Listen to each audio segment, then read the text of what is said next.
امریکی T V نے کیشم اور بندر عباس پر امریکی حملوں کا دعویٰ کیا ہے۔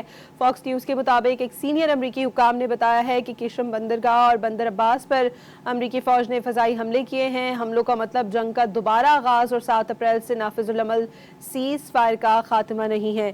امریکی ٹی وی نے کیشم اور بندر عباس پر امریکی حملوں کا دعویٰ کیا ہے۔ فاکس نیوز کے مطابق ایک سینئر امریکی حکام نے بتایا ہے کہ کیشم بندرگاہ اور بندر عباس پر امریکی فوج نے فضائی حملے کیے۔ حملوں کا مطلب جنگ کا دوبارہ آغاز اور 7 اپریل سے نافذ العمل سیز فائر کا خاتمہ نہیں۔ امریکی ٹی وی نے کیشم اور بندر عباس پر امریکی حملوں کا دعویٰ کیا ہے۔ فاکس نیوز کے مطابق ایک سینئر امریکی حکام نے بتایا ہے کہ کیشم بندرگاہ اور بندر عباس پر امریکی فوج نے فضائی حملے کیے ہیں۔ حملوں کا مطلب جنگ کا دوبارہ آغاز اور 7 اپریل سے نافذ العمل سیز فائر کا خاتمہ نہیں ہے۔ امریکی ٹی وی نے کیشم اور بندر عباس پر امریکی حملوں کا دعویٰ کیا ہے۔ فاکس نیوز کے مطابق ایک سینئر امریکی حکام نے بتایا ہے کہ کیشم بندرگاہ اور بندر عباس پر امریکی فوج نے فضائی حملے کیے۔ حملوں کا مطلب جنگ کا دوبارہ آغاز اور 7 اپریل سے نافذ العمل سیز فائر کا خاتمہ نہیں۔